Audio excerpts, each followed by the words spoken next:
사랑하고 축복합니다. 우리 옆에 있는 분과 함께 한 번 더 인사하겠습니다. 하나님의 빛 앞에 서십시오. 네, 창조주의 빛 앞에 서다라는 말씀의 제목으로 계속 말씀을 나누고 있습니다.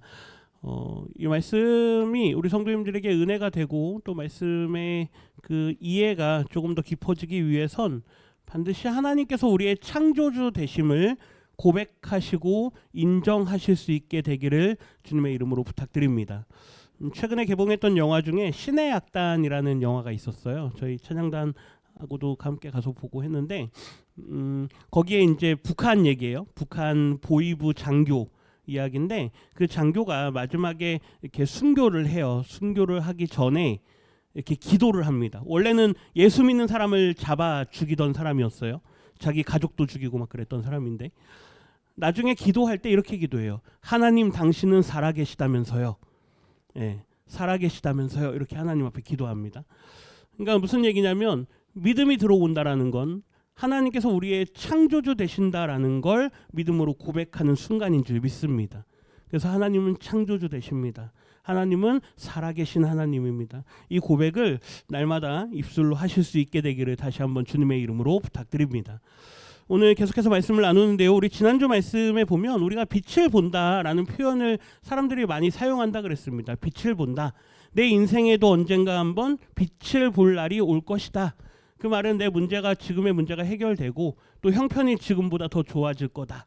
그래서 유명한 가수의 노래 중에 쨍하고 해뜰 날 그렇죠. 돌아온단다. 뭐 이런 노래도 있다 그랬죠. 빛을 본다라는 게 과연 그런 정도의 의미인가? 우리의 인생에 그런 어떤 문제들 물론 중요합니다. 우리의 인생에 당하는 모든 문제들은 다 중요하죠. 때로는 힘들고 우리가 감당하기 어렵기도 하고 너무너무 힘든 그런 상황들이 분명히 우리 앞에 놓여집니다. 그런데 빛을 본다라는 게 그 의미에서 멈춰 서지 않고 우리 성경은 우리에게 더 중요한 말씀으로 다가온다라는 걸 함께 나누고 있습니다.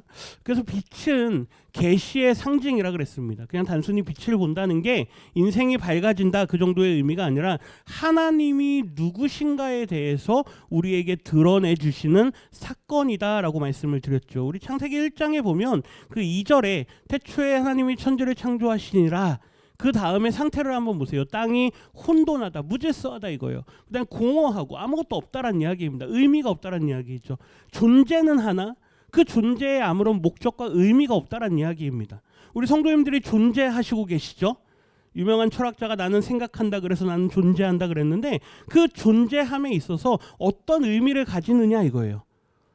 하나님을 만나기 전에 우리의 인생은 의미가 없는 인생인 줄 믿습니다. 그런데 하나님의 빛, 창조주의 빛을 보면 우리의 인생에 의미가 생긴다라는 거예요. 흑암이 가득하다. 늘 어두움 가운데 있었다는 이야기죠. 그래서 하나님이 없는 상태는 어떤 상태냐? 무질서하고 혼돈하며 공허하고 어두움밖에 없는 그러한 상태라 그랬습니다. 그랬던 그곳에 3절에 보면 하나님께서 말씀하십니다. 뭐가 있으라? 빛이 있으라. 이 말은 하나님의 영광을 하나님의 존재하심을 세상에 드러내시는 사건이라 그랬습니다. 당신을 나타내시는 거예요. 그래서 빛은 하나님의 말씀으로 시작된 하나님의 자기 계시입니다 라고 말씀을 드렸습니다. 그리고 혼돈과 공허와 무질서 속에 있는 이 모든 것들을 질서로 바꾸시는 사건이라고 말씀드렸죠. 하나님 나라의 역사가 이제 시작된다라는 겁니다. 물론 하나님의 역사는 계속 이어져 왔습니다. 왜요? 하나님은 이미 태초 이전부터 계셨던 하나님이니까. 그런데 이제 하나님께서 우리 인간과 함께 사람들과 함께 이루어가는 그 하나님 나라의 역사가 이제 시작이 되는 사건이 창조의 사건이라고 말씀드렸죠. 보세요. 4절에 보니까 하나님께서 빛을 드러내시니 어떻게 했다고요? 보시기에 좋았더라. 예.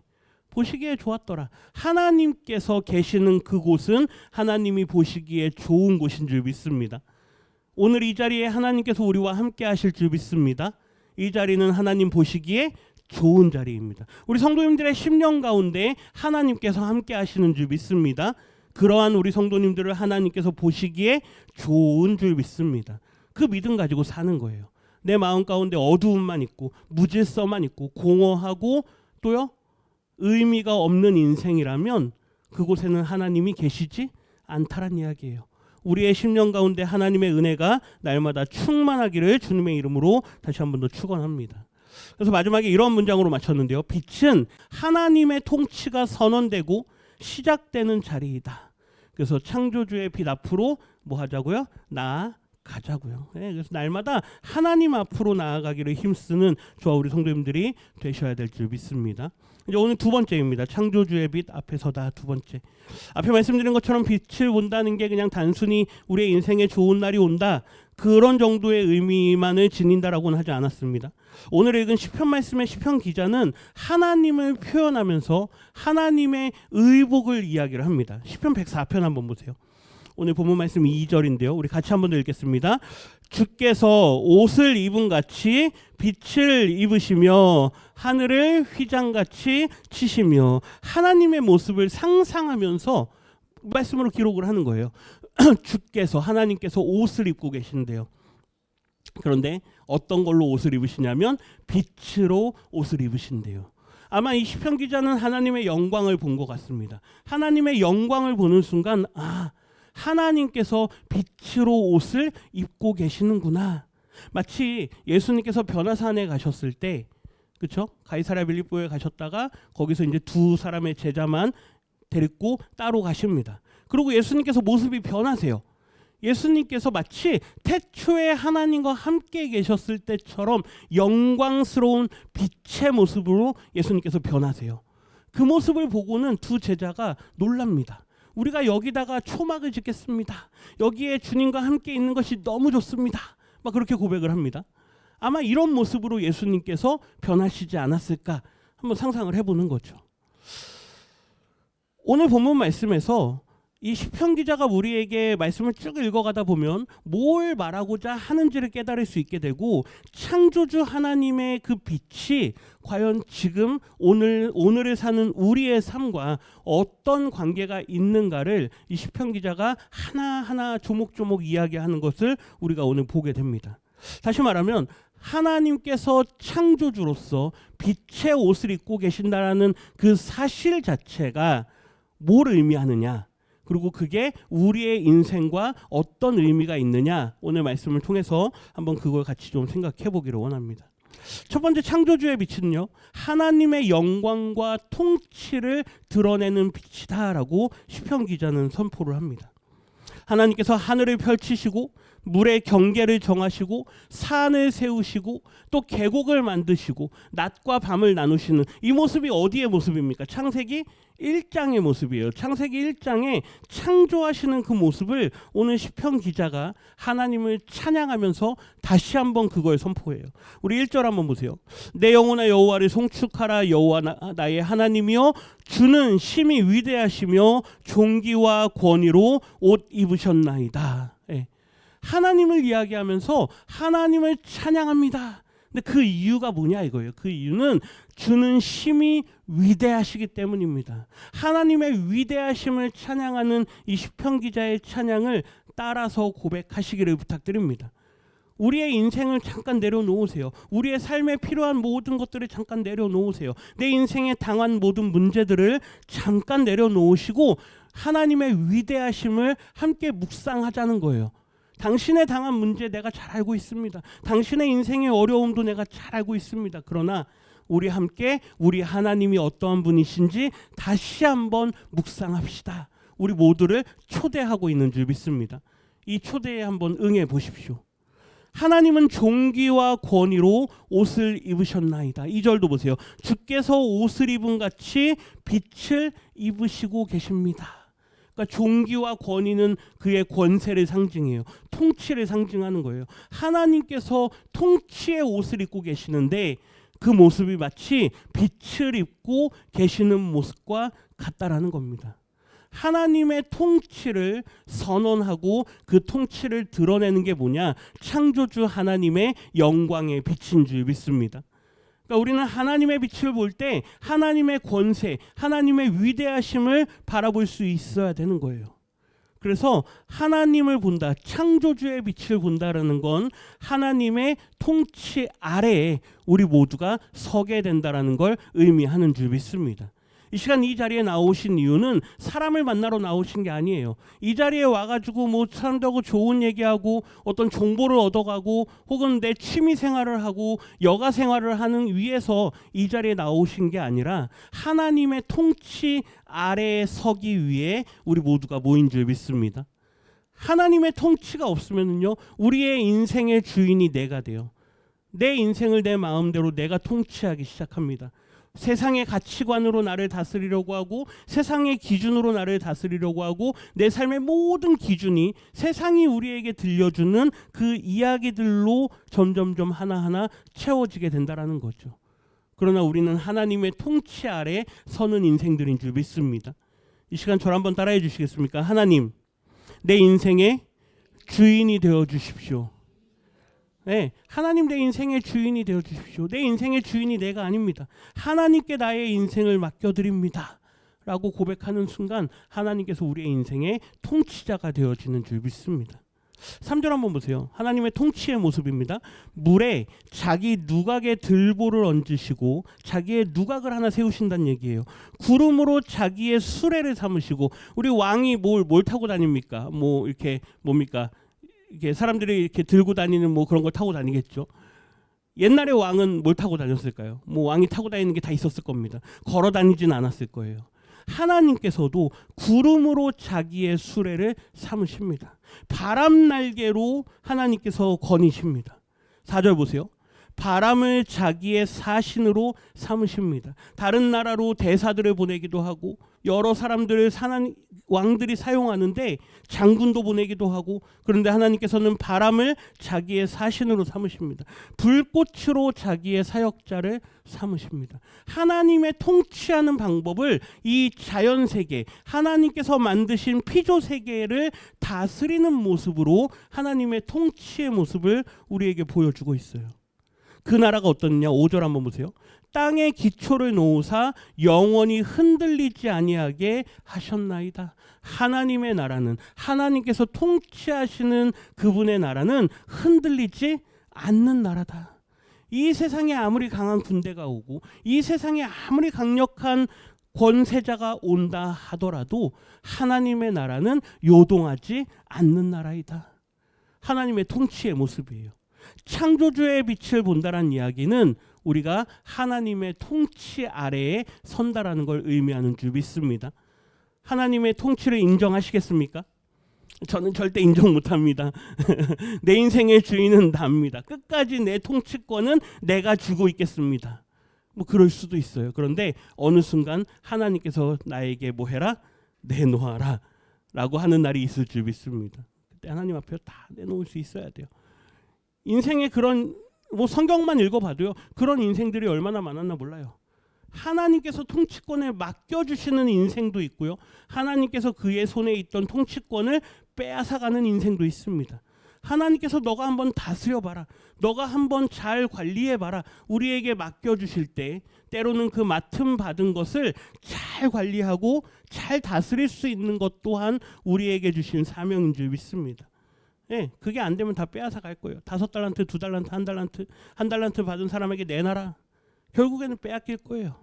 하나님께서 우리에게 맡겨주신 것을 하나님의 뜻 안에서 잘 이루어 가실 수 있기를 다시 한번 주님의 이름으로 부탁드립니다.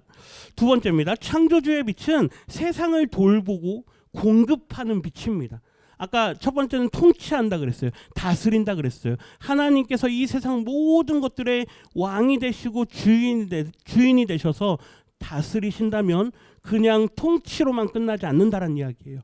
이 세상을 돌보시고 이 세상에 필요한 모든 것들을 누가 공급하신다고요? 하나님께서 공급하신다는 이야기예요. 하나님의 공급하심을요, 이 시편 기자가 길게 이야기해요.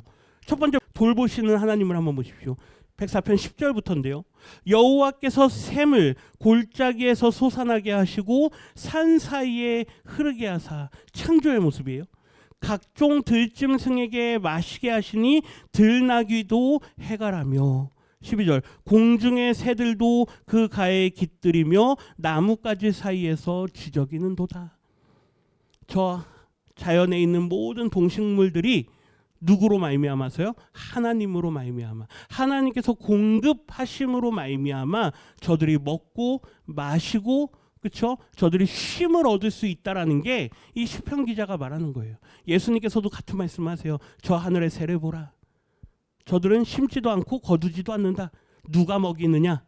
하나님께서 돌보시고 먹여주지 않느냐. 그 뒤에 말이 중요해요. 하물며 누구일까 보냐?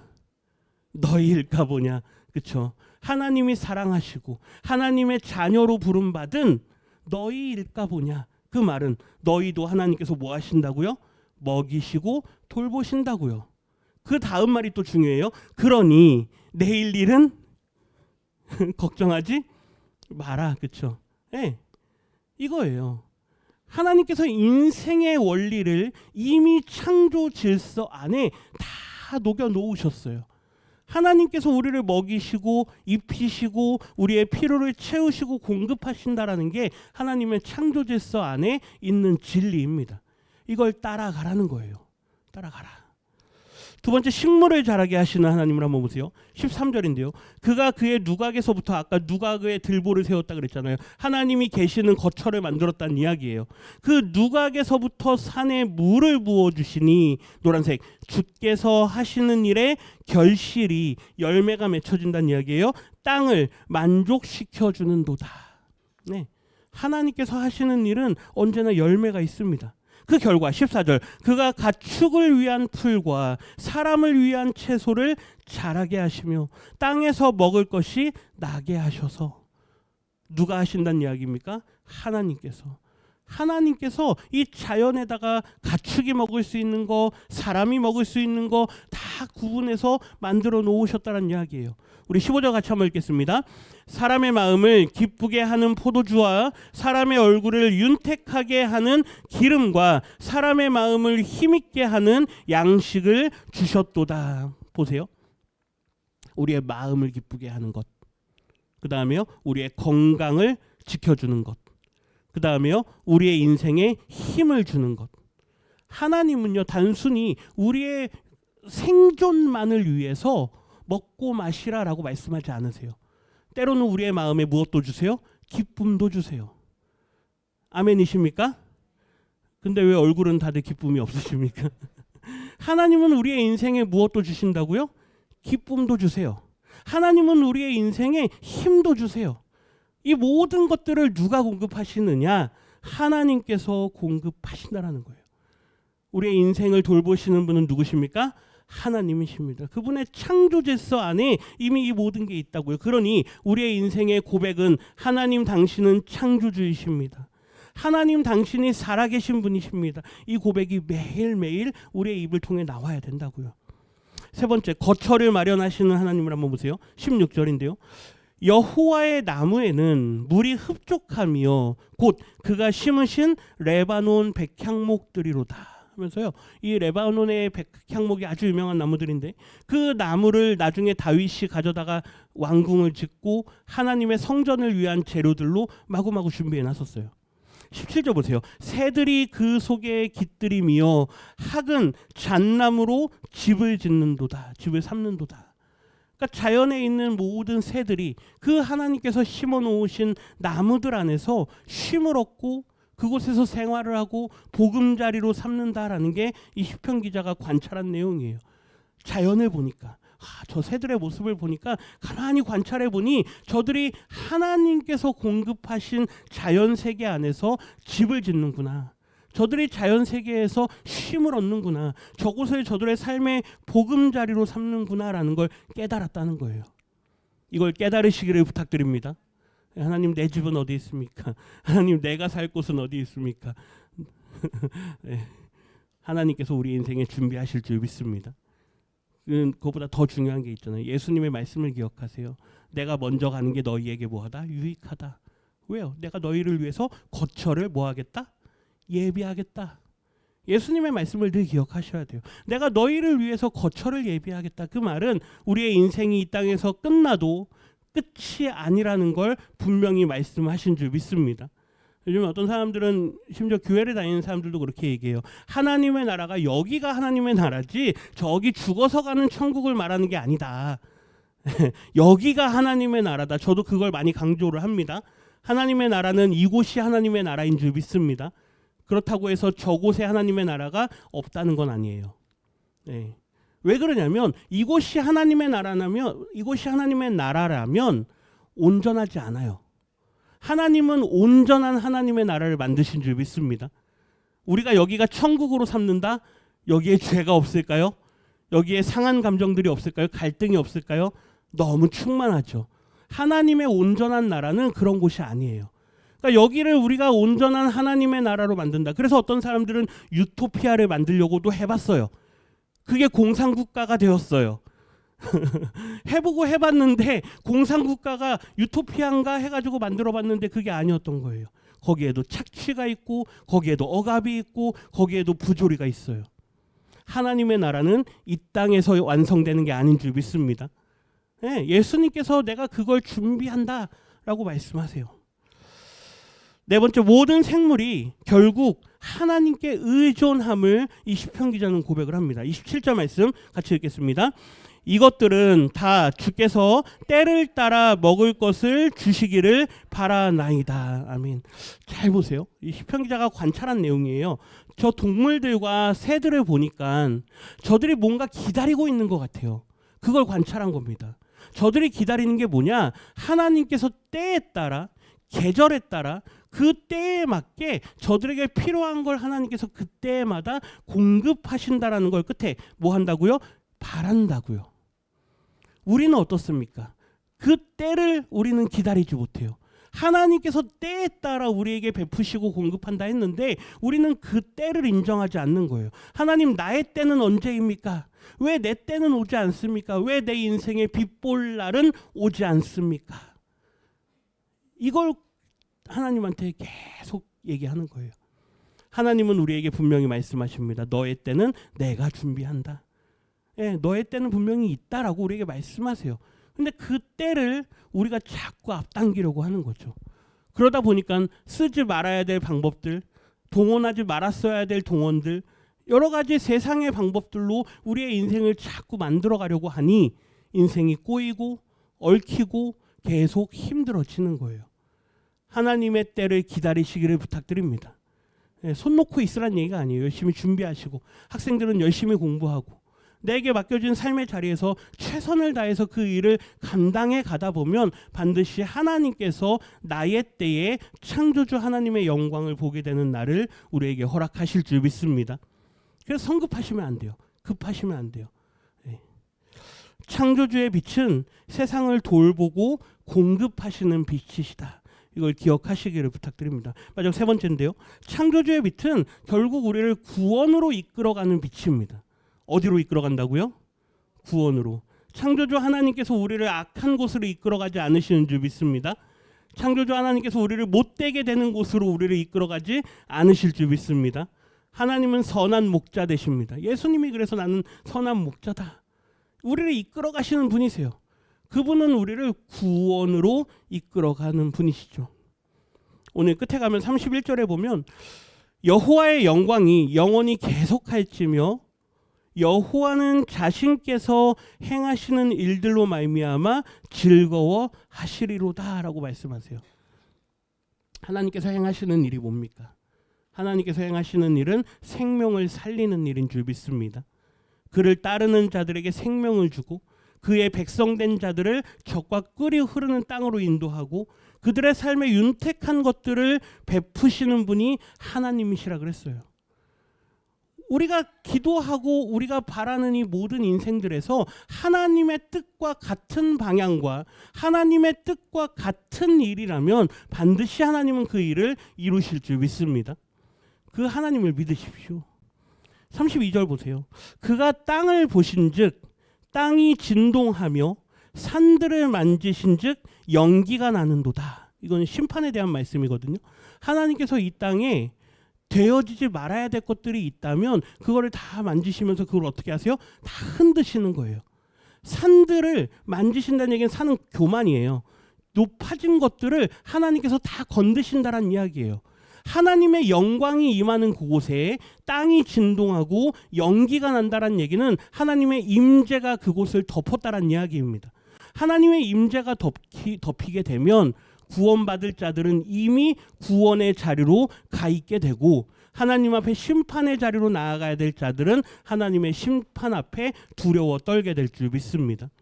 그래서 제가 계시록 할 때도 말씀을 드렸는데요. 하나님의 구원은 반드시 양면성이 있어요. 하나님의 심판이 있다면 심판을 두려워할 것이 아니라 그랬습니다. 왜요? 우리는 동시에 구원받은 자가 되기 때문에. 그래서 하나님의 심판을 보면서 두려워하지 아니하고 하나님의 심판을 보면서 우리의 구원받음을 감사할 수 있게 되는 게 요한계시록이 우리에게 보여주는 거예요. 계속 보여줘요. 심판이 있은 후에 구원받은 성도들의 모습을 계속 보여줍니다. 그러니까 언제나 양면성을 가지고 있어요. 하나님의 영광의 임재가 구원받은 우리에게는 기쁨의 자리인 줄 믿습니다. 우리의 마음 가운데 두려움이 있다는 이야기는 내가 하나님을 진실되게 믿지 못하고 있다는 이야기예요. 그 심판대 앞에 설 날을 우리가 준비해야 된다는 거죠. 35절 한번 보세요. 상반절인데요. 죄인들을 땅에서 어떻게 하신다고요? 소멸하시며, 예. 악인들을 다시 잊지 못하게 하시리로다. 하나님은 반드시 우리를 구원하실 줄 믿습니다. 그런데 하나님은 반드시 악한 것들을 몰아내시는 하나님이세요. 하나님이 행하시는 일을 기뻐하신다는 이야기는 우리를 구원하는 걸 기뻐하신다만 포함하지 않아요. 악한 것들을 몰아내신다는 것도 하나님께서 기뻐하시는 일이세요. 그래서 어두움 가운데 빛이 있으라 말씀하시고 빛이 있는 모습을 보시면서 하나님께서 뭐 하셨다고요? 보시기에 좋았더라고요. 어두움은 무질서예요. 하나님이 없는 상태예요. 우리의 인생에 악하다고 하는 건 하나님과 관계가 없다란 이야기입니다. 그냥 그 사람은 나쁜 사람이야 그런 걸 말하는 게 아니에요. 성경이 말하는 선과 악은 하나님을 중심으로 살아가느냐 나를 중심으로 살아가느냐 이렇게 갈라집니다. 하나님이 없는 인생을 하나님께서 몰아내신다라고 성경이 말하는 거죠. 요한복음에 보세요. 예수님께서 하시는 말씀인데요. 나는 세상의 빛이니 나를 따르는 자는 어디에 다니지 않는다? 어두움에 다니지 않는다. 끝에 보세요. 생명의 빛을 뭐하리라? 얻으리라. 예수님이 창조주이세요. 그 창조주의 그 생명의 빛을 우리 모두가 얻게 된다라고 예수님께서 분명히 말씀하세요. 어두움에 다니지 않으시기를 부탁드립니다. 날마다 빛의 자리로 나아가셔서 그곳에서 하나님의 영광을 더 밝히 드러내시기를 부탁드립니다. 33절 내가 평생토록 여호와께 노래하며 내가 살아있는 동안 내 하나님을 찬양하리로다. 이게 시편 기자의 고백의 결론이에요. 내 평생에 나는 오직 누구만요? 하나님만. 여호와 하나님만 노래하겠습니다. 여호와 하나님만 찬양하겠습니다. 우리가 찬양하고 높이고 해야 될 게 뭐 이 세상에 뭐 얼마나 많습니까? 그렇죠? 내 자녀들이 성공하는 것들도 다 자랑할 수 있어야 되고 내 인생에 성공한 것들도 내가 다 자랑할 수 있어야 돼요. 그런데 그런 건 다 뒤에 두겠다 이거예요. 다 뒤에 두겠다. 오직 누구만요? 여호와 하나님을 찬양하겠다. 그러면서 35절 하반절인데요. 읽고 마치겠습니다. 내 영혼아 여호와를 송축하라 할렐루야. 아멘. 결국 우리의 영혼을 향해서 선포하라 이거예요. 저 한번 따라해 주십시오. 내 영혼아. 한번 더요. 내 영혼아 여호와를 송축하라. 네. 내 인생에 잘 되어진 것도 누구의 은혜입니까? 하나님의 은혜인 줄 믿습니다. 내 인생에 되어지는 어려움도 누구의 뜻 안에 있습니까? 하나님의 뜻 안에 있는 줄 믿습니다. 모든 순간순간마다 하나님의 존재하심을, 창조주 하나님의 살아계심을 고백하시기를 주님의 이름으로 부탁드립니다.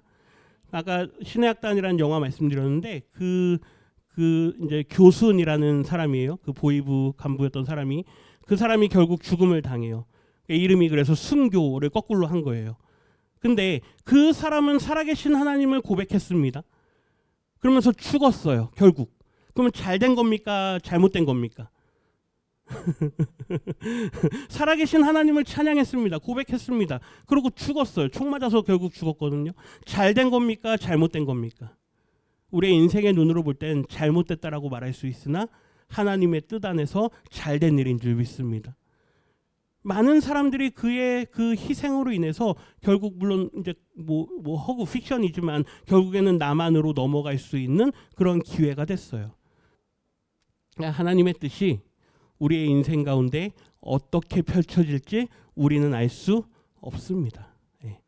하나님의 뜻이 우리의 인생 가운데 어떻게 되어질지 우리는 알 수 없어요. 그 단계에서 하나님을 판단하지 않으시기를 부탁드립니다. 단계는 우리가 몰라요. 우리의 인생의 끝에 가서 하나님이 내 인생에 이렇게 역사하셨습니다. 창조주의 빛 앞에 서기를 부탁드립니다. 그분의 영광의 빛을 인정하시고 그분의 통치의 자리 가운데 나아가시는 저와 우리 성도님들이 되시기를 주님의 이름으로 축원합니다.